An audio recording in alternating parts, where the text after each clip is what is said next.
नमस्कार दोस्तों, स्वागत करता हूं आप सबका अपनी पढ़ाई 3.0 चैनल पे। दोस्तों, चैनल को सब्सक्राइब ना किए हों तो सब्सक्राइब कर लीजिए, जिससे वीडियो के नए नोटिफिकेशन जल्द से जल्द आपको मिलते रहें। दोस्तों, आज का जो हमारा टॉपिक है वो है एनवायरनमेंट स्टडीज़। पहला क्वेश्चन आपकी स्क्रीन के सामने है, वायुदाब नापने वाला यंत्र किस नाम से जाना जाता है? तो पहला ऑप्शन है बैरोमीटर, सेकंड ऑप्शन है थर्मामीटर,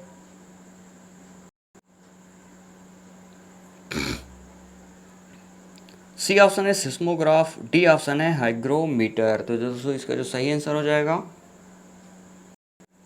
इसका जो सही आंसर होगा A option is the correct answer, barometer. वायुदाब नापने वाला यंत्र जो होता है वो किस नाम से जाना जाता है? बैरोमीटर के नाम से जाना जाता है। अगला क्वेश्चन है, बीटी कपास है, बीटी कपास क्या है? एक संकर पौधा है, एक ट्रांसजेनिक पौधा है, एक प्राकृतिक पौधा है, या एक औषधीय पौधा है? तो दोस्तों, इसका जो सही आंसर हो जाएगा B option is the correct answer, एक ट्रांसजेनिक पौधा है। नेक्स्ट क्वेश्चन दोस्तों देखते हैं। दोस्तों, बीटी कपास एक ट्रांसजेनिक पौधा है। इस कपास के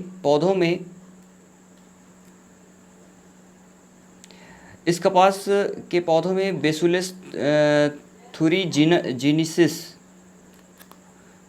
बीटी जीवाणु की उपस्थिति होती है, और इस जीवाणु की उपस्थिति के कारण पौधों में कीटनाशक पैदा करने की क्षमता का विकास होता है, जिससे हानिकारक कीटों से पौधों की सुरक्षा होती है। नेक्स्ट क्वेश्चन देखते हैं, वायुमंडली कौन सा वायुमंडलीय प्रदूषक अम्लीय वर्षा का मुख्य कारक है? ऑप्शन है SO2, H2S, HCl और डी ऑप्शन है N2। तो इसका सही आंसर हो जाएगा दोस्तों A option is the correct answer, SO2 sulphur dioxide. दोस्तों, अम्लीय वर्षा का मुख्य जो कारण होता है वो सल्फर डाइऑक्साइड गैस होती है, जो उद्योगों और वाहनों से उत्सर्जित होती है तथा वर्षा की बूंदों और ओस की बूंदों के साथ मिलकर अम्लीयता का गुण प्रदर्शित करती है। इससे फसलों और इमारतों को बहुत ही ज़्यादा और साथ में स्वास्थ्य को भी हानिकारक प्रभाव पड़ता है। नेक्स्ट क्वेश्चन देखते हैं, निम्न में से कौन सा सर्वाधिक उत्पादन पारिस्थितिक तंत्र है? ऑप्शन है उष्णकटिबंधीय वर्षावन, B option tundra, C option savanna और डी ऑप्शन मरुस्थल। तो इसका जो सही आंसर हो जाएगा A option is the correct answer, उष्णकटिबंधीय वर्षा वन। ये जो है सबसे ज़्यादा सर्वाधिक उत्पादन पारिस्थितिकी तंत्र है। दोस्तों, उष्णकटिबंधीय वर्षा वन सर्वाधिक पारिस्थितिकी तंत्र है, और क्योंकि इस प्रकार के वन विषुवत रेखा के आसपास पाए जाते हैं, परिणाम स्वरूप इस क्षेत्र में पर्याप्त वर्षा और पर्याप्त तापमान होने के कारण पारिस्थितिकी तंत्र के उत्पादन में आदर्श उत्पादन हो जाती है। नेक्स्ट क्वेश्चन दोस्तों, निम्नलिखित में से कौन सा रसायन आम पकाने में प्रयोग होता है? ऑप्शन है calcium carbonate, calcium hydroxide, calcium carbide, calcium chloride. तो दोस्तों, इसका जो सही आंसर हो जाएगा C option is the correct, calcium carbide. Calcium carbide का जो उपयोग है वो आम को पकाने में किया जाता है। नेक्स्ट क्वेश्चन है, अब यहाँ पे देखते हैं, आम या अन्य फसलों को पकाने के कैल्शियम कार्बाइड नामक रासायनिक प्रयोग किया जाता है। इस रासायनिक से कौन सी गैस निकलती है? एसिटिलीन गैस का उत्सर्जन होता है, जो फल को पकाने में सहायक है। नेक्स्ट क्वेश्चन है, कौन सी बीमारी दूषित जल से होती है? दोस्तों, दूषित जल से पीने से कौन सी बीमारी फैलती है? ऑप्शन है एड्स, टाइफाइड, इनीमिया, टिटनेस। तो इसका तो सही आंसर हो जाएगा टाइफाइड। टाइफाइड जो बीमारी है वो आपके दूषित जल को पीने से होती है। दोस्तों, टाइफाइड की बात करें यहाँ पे, तो टाइफाइड रोग दूषित जल के पीने से होते हैं। इसे आंत्र ज्वर, आंत का बुखार भी कहा जाता है। यह रोग सालोमेनोला टाइफोसा नामक जीवाणु से होता है, जो दूषित जल में पाया जाता है। फिर इसके बाद आता है क्वेश्चन, निम्नलिखित में कौन सी ग्रीन हाउस गैस नहीं है? ऑप्शन है carbon dioxide, nitrogen dioxide, carbon monoxide और मीथेन। तो इसका जो सही आंसर हो जाएगा C option is the correct answer, carbon monoxide. Next question दोस्तों देखते हैं। दोस्तों, ग्रीन हाउस गैसें वे होती हैं जो पृथ्वी के ऊष्मीय तापमान को बढ़ाने में सहायक होती हैं। प्रमुख ग्रीन हाउस गैसें हैं carbon dioxide, nitrogen dioxide, methane तथा क्लोरोफ्लोरोकार्बन। यदि carbon monoxide green house gas नहीं होती, दोस्तों carbon monoxide green house gas नहीं होती है। नेक्स्ट क्वेश्चन है, इनमें से कौन द्विबीजपत्री पौधा है? ऑप्शन है बांस, केला, गन्ना, सरसों। तो इसका जो सही आंसर हो जाएगा दोस्तों, D option is the correct answer, सरसों। दोस्तों वे फसलें जिनके बीच दो पत्ती वाले दल होते हैं उन्हें द्विबीजपत्री पौधा कहते हैं, जैसे सरसों, अरहर, मटर इत्यादि। नेक्स्ट क्वेश्चन है, पौधों में जल का अधिग्रहण किसके द्वारा होता है? पौधों में जल का अधिग्रहण किसके द्वारा है? Xylem, phloem, carbide, palisade. तो इसका जो सही आंसर हो जाएगा दोस्तों, A option is the correct answer. पौधों में जल का जो अधिग्रहण होता है वो जाइलम के द्वारा होता है। ए option is the correct answer. दोस्तों पौधों में मिट्टी से जल का अवशोषण या संचरण जाइलम नामक ऊतक से होता है। अगला जो क्वेश्चन है, क्वेश्चन नंबर 10, कौन सा प्रथम साहित्य दोत है? ऋग्वेद, सामवेद, यजुर्वेद, अथर्ववेद। तो इसका जो सही आंसर हो जाएगा दोस्तों, A option is the correct answer, Rigveda. Rigveda जो है प्रथम साहित्य का वेद है। भारत का प्राचीनतम प्रथम ग्रंथ ऋग्वेद है। इस ग्रंथ में इंद्र और को सर्वश्रेष्ठ देवता माना गया है। चारवर्ती सिद्धांत सर्वप्रथम इसी पुस्तक के 10वें मंडल से मिलता है। ऋग्वेद में 1028 सूक्त एवं 10 मंडल हैं। वायुमंडल में 99% भाग पर किन दो गैसों का विस्तार है? ऑप्शन है ozone, oxygen, nitrogen, carbon dioxide एवं ओजोन, और लास्ट ऑप्शन है आर्गन एवं ओजोन। तो इसका जो सही आंसर हो जाएगा दोस्तों, B option is the correct answer, oxygen एवं नाइट्रोजन। दोस्तों वायुमंडल में अनेक प्रकार की गैसें हैं। सबसे ज़्यादा नाइट्रोजन 78% है, दूसरी सबसे ज़्यादा ऑक्सीजन 21% है।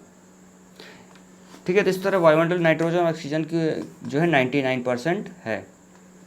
नेक्स्ट क्वेश्चन दोस्तों देखते हैं, पर्यावरण अध्ययन में शैक्षणिक भ्रमण का मूल उद्देश्य क्या है? बच्चों की ऊर्जा को विकसित करना, छात्रों के लिए प्रत्यक्ष अनुभव, सामाजिकरण को बढ़ावा देना, टीम भावना बढ़ाना। तो इसका जो सही आंसर हो जाएगा,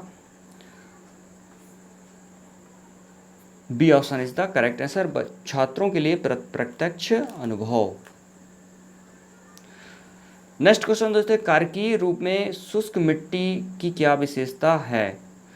उसमें अधिक जल होता है, पौधों को प्रकाश पर्याप्त नहीं मिलता, मिट्टी में लवण सांद्रता अधिक होती है, और डी मिट्टी कठोर होती है। तो इसका जो सही आंसर हो जाएगा, C option is the correct answer, मिट्टी में लवण सांद्रता अधिक होगी।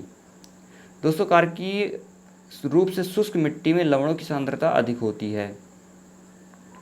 नेक्स्ट क्वेश्चन देखते हैं,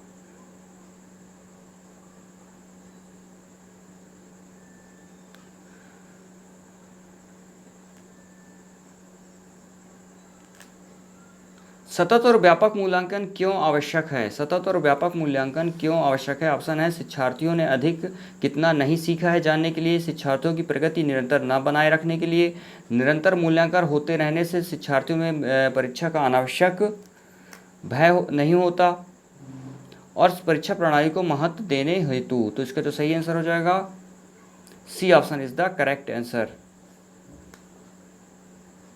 निरंतर मूल्यांकन होते रहने से शिक्षार्थियों में परीक्षा का अनावश्यक भय नहीं होता। दोस्तों सतत और व्यापक मूल्यांकन में विद्यार्थियों के अधिगम स्तर की बात की जाए तो अधिगम स्तर को जाना जा सकता है और उससे आवश्यक उपचार भी किया जा सकता है, और छात्र को अधिगम संबंधी समस्याओं के कारण अवरोध न उत्पन्न हो, और साथ ही ना ही निरंतर मूल्यांकन होने से विद्यार्थियों में परीक्षा का अनावश्यक भय हो। चरने वाले पशु वनस्पति को कैसे बदलते हैं? बीज प्रकीर्णन द्वारा, पर परागण द्वारा, चुनकर, रोग फैलाकर। तो इसका जो सही आंसर हो जाएगा दोस्तों, C option is the correct answer, चुनकर चरना।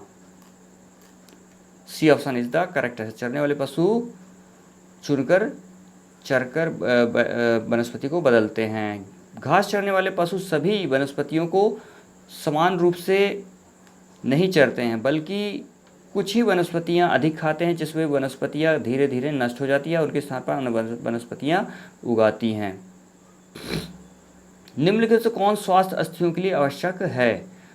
ऑप्शन है आपका पोटेशियम के, vitamin K, calcium vitamin E, calcium vitamin C, calcium vitamin D. तो इसका जो सही आंसर हो जाएगा दोस्तों D option is the correct answer, calcium vitamin D. दोस्तों कैल्शियम विटामिन डी हड्डियों के स्वास्थ्य के लिए आवश्यक होती है। विटामिन डी का रासायनिक नाम से कैल्सीफोरोल है। यह विटामिन केवल प्राकृतिक रूप से सूर्य की किरणों द्वारा प्राप्त होता है। भारत में हिमालय की सबसे ऊंची चोटी का नाम क्या है? ऑप्शन है Mount K two, Mount Everest, Mount Kanchenjunga, Mount Dhaulagiri. तो इसका जो सही आंसर हो जाएगा A option Mount K two. Bharat में स्थित हिमालय की सबसे ऊंची चोटी केटू के नाम से जानी जाती है। यह चोटी जम्मू कश्मीर के काराकोरम श्रेणी में स्थित है। इस चोटी की ऊंचाई 8,611 मीटर है। विश्व की सबसे ऊंची पर्वत चोटी एवरेस्ट है, जो हिमालय की ही चोटी है, जो नेपाल में स्थित है। इसकी ऊंचाई 8,848 मीटर है।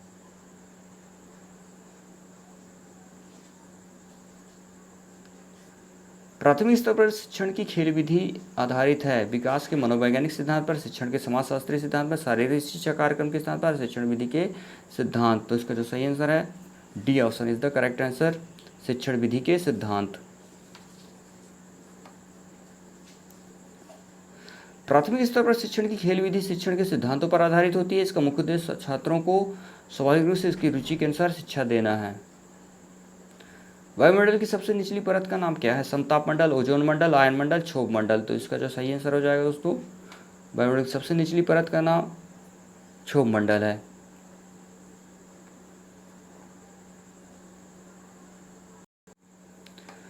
वायुमंडल की सबसे निचली परत को क्षोभ मंडल कहते हैं। यह मंडल 18 से 8 किलोमीटर की ऊंचाई पर स्थित होती है। विषुवत रेखा पर इसकी ऊंचाई 18 किलोमीटर और ध्रुवों पर 8 किलोमीटर की ऊंचाई पर स्थित होती है। मौसम संबंधी घटना इसी मंडल में होती है। विटामिन सी की कमी से कौन सी बीमारी होती है? उस बीमारी का नाम क्या है? ऑप्शन है स्कर्बी, बेरी रोग, रतौंधी या थकान। तो इसका सही आंसर हो जाएगा A option is the correct answer, scurvy. दोस्तों शरीर में विटामिन सी की कमी से स्कर्बी नामक रोग हो जाता है, जिससे मसूड़ों में खून आने लगता है, जख्म जल्दी नहीं भरते। विटामिन सी का रासायनिक नाम एस्कर्बिक एसिड होता है। यह आंवले में सबसे ज़्यादा विटामिन सी पाया जाता है। भारत की प्रथम महिला आईपीएस अधिकारी कौन है? प्रतिभा पाटिल, पद्मजा नायडू, किरण बेदी, हंसा मेहता। तो इसका जो सही आंसर हो जाएगा C option is the correct answer, Kiran Bedi. दोस्तों भारत की प्रथम महिला आईपीएस 1972 बैच की किरण बेदी है। वर्तमान समय किरण बेदी केंद्र शासित राज्य की भाजपा की राजनीतिक उम्मीदवार हैं। 2015 की बात है ये। असम का प्रसिद्ध एक सींग वाले गैंडे वाला वन्य जीव अभयारण्य कौन सा है? ऑप्शन मानस, काजीरंगा, गिर जंगल, कान्हा, किसली। तो इसका जो सही आंसर हो जाएगा दोस्तों B option is the correct answer, Kaziranga. एक सींग वाले गैंडे के संरक्षक असम राज्य में काजीरंगा वन्यजीव अभयारण्य की स्थापना 1908 में हुई थी। निम्नलिखित में से कौन सा आग्नेय चट्टान का उदाहरण है? बेसाल्ट, चूना पत्थर, स्लेट, ग्रेफाइट। तो इसका जो सही आंसर हो जाएगा दोस्तों A option is the correct answer, basalt. आग्नेय चट्टानों का निर्माण ज्वालामुखी से निकलने वाले लावा के जमा होने से होता है। इन चट्टानों में खनिज पदार्थों की अधिकता होती है। इन चट्टानों के कारण